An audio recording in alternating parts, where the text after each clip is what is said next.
morning. It's like 6:40, 6:45, 6:50, 7 o'clock.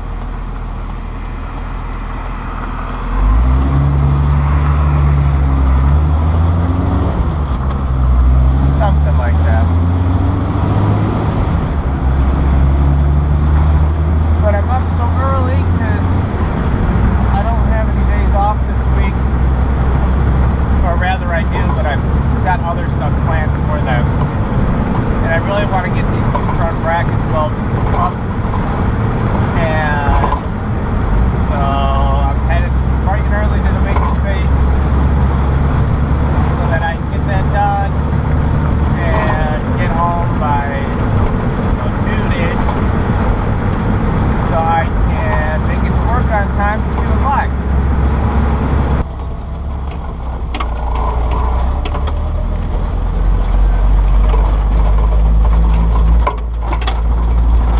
Somebody else is already here this bright and early.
Alright, so what I was just measuring was from outside to outside on here and outside to outside on my walls, and they're both basically the same size. So what that'll mean is this pipe or tube goes from inside of here, it has to bend outward and then run down along the side of my car. Now I could either use, hold on just a minute here, I could either use a piece of angle iron, and I could actually bolt the angle iron to this, or no, I wouldn't want to. I'd bolt the angle iron over this, which would be a pain because on this side, as you can see from the accident, is all bent out of shape and out of whack. I could probably run something from here out and anchor it to that. So I'd run on an angle like that, basically. But again, this is also all bent out of whack because of that accident. If I look at the other side,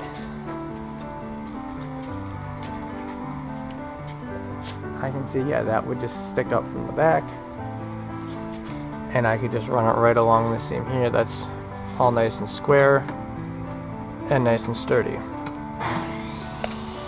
But alas, and that's basically how it would attach if you had one that was, you know, professionally made. You basically drill a couple of holes in here and you bolt it right to the edge, which is what I would like, because in the front here, this also attaches to the body of the vehicle and not the frame.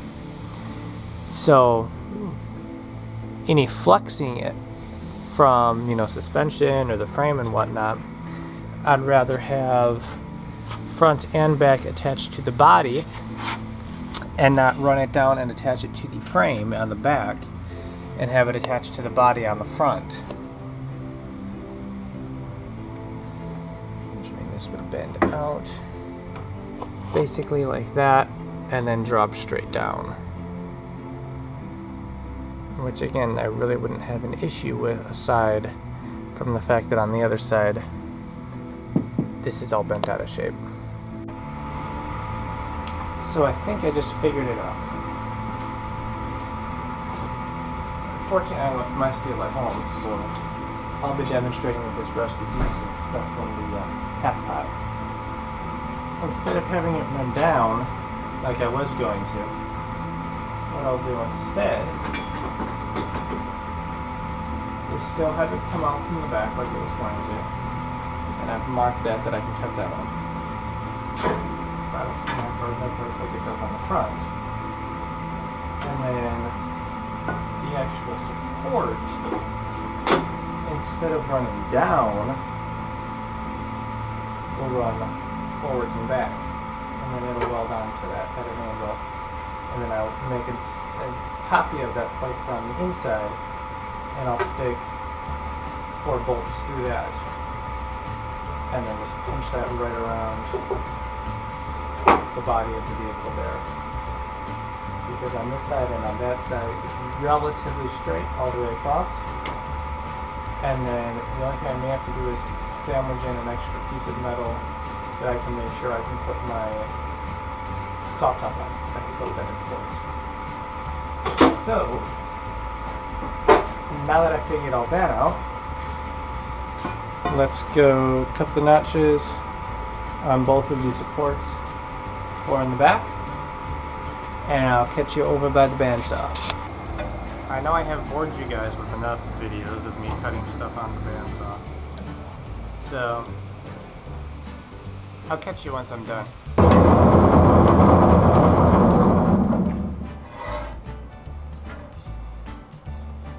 That wasn't so bad. That's kind of hot. So I picked up the couple of pieces that I had missed this morning when I left. I couldn't find my 2 1-inch tubes to go on the front between the 2 hinges, but I do have extra material that if I cannot find those at all, I can make new ones. I welded up the top of the supports as you saw. Well, it turns out I had the roof rack on backwards. The raised portion of it is supposed to be, I know there's like the wall for the front to back. Well, that's supposed to be on the back so that the tent itself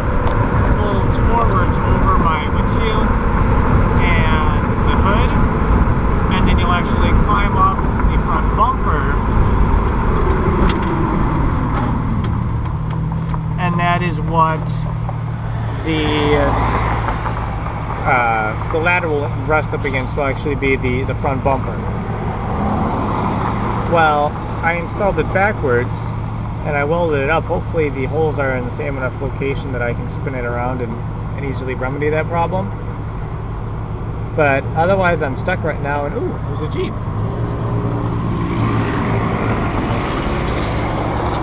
And there's a school bus in front of me.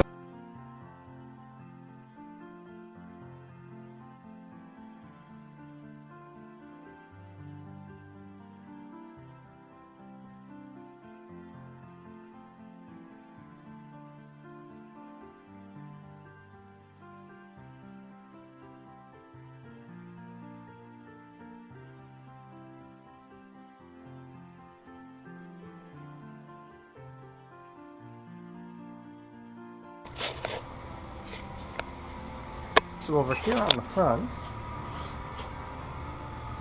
I was able to get one of the bolts in. The other one's pulls off considerably.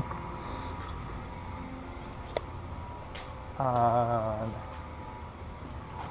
the other side, exact same situation. One lines up, one's off quite a bit. On the back corner, I was actually able to get one of them that fit on perfectly, which is nice. And then here on the other side on the back, one went through really nice, and the other one's off just a bit. So I've got to straighten out those holes a bit, which will probably be a pain. But in the meantime, let us lift this back up to being level. I brought together metal plates, and I'll cut those to fit across on here. So after much deliberation, I figured out the easiest way to do it's going to be cut it in half. Cut it in half. It'll be 6 inches. Do it this way here. So it'll be 6 inches by basically 3.5 inches. And I'll have both sides. And then I will drill 4 holes in one of them. Like that. The bar will go right in between it, and then I'll stick it all together, clamp it all with a couple of C-clamps, and then drill a hole through the body and through the other sheet of metal. But I'll do these actually with a smaller bit, so that when I go through all of them it's a smaller piece, and then I'll enlarge the holes. So the first cut is made. Voila! Now to stick them on the side.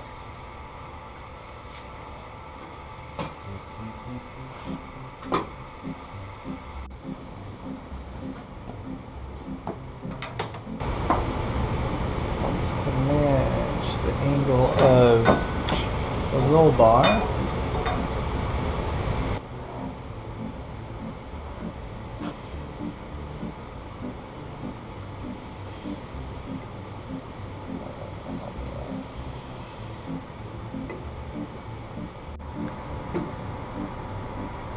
alright, let's mark off where the bottom of that'll be,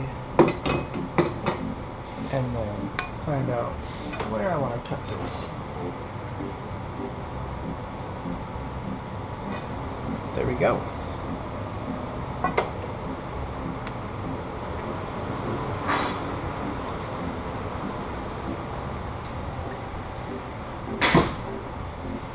Now I'm going to go cut that, and I'll be right back.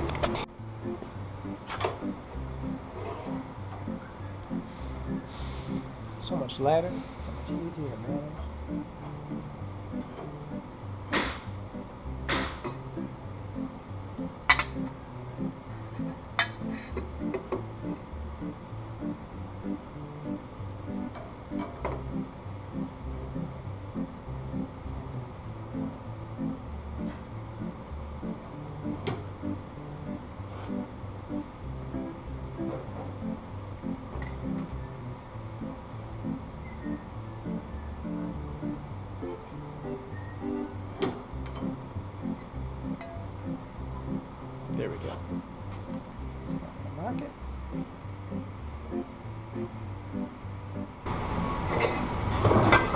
Now I'll grab a piece for the other side. What is it? Transfer it over.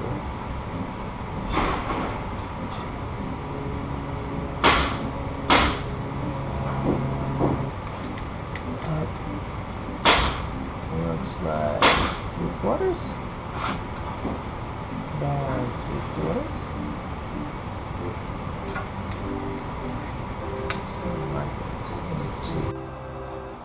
Alright, one side's all drilled up. I'm actually going to go take one of these first and transfer the holes onto the other pieces. But then I'm going to go put this on the car and drill some holes. Oh, it's so hard, it's so hard. Here we go.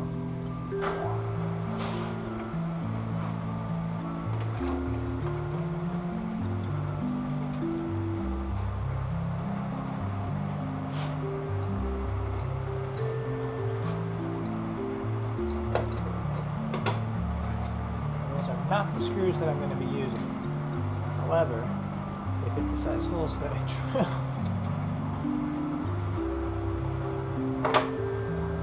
Go. 2 more holes to drill. We're almost set.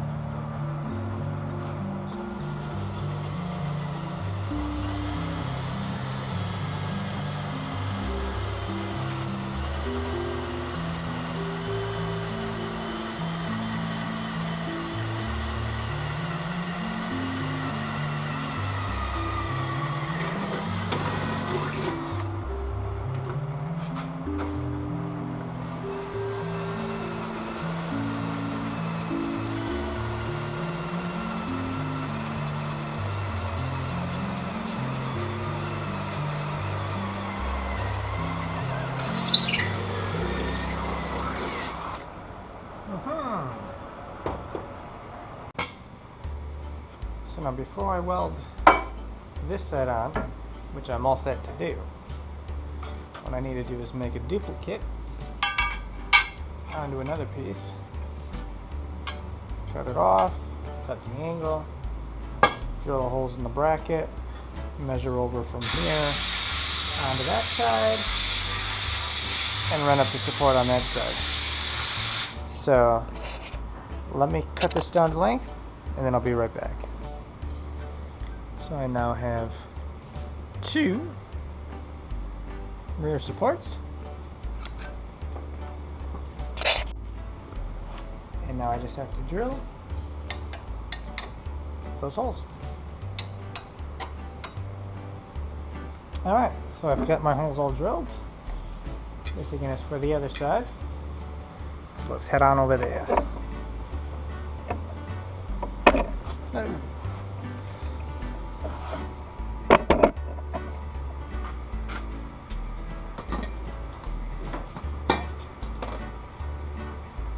Approximately right there, or so-ish. Let me grab a tape measure, mark off where it goes.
seen worse. Crazy hot right now. Whoa, crazy hot right now. Just gonna let that sit here for a while and work on the other side.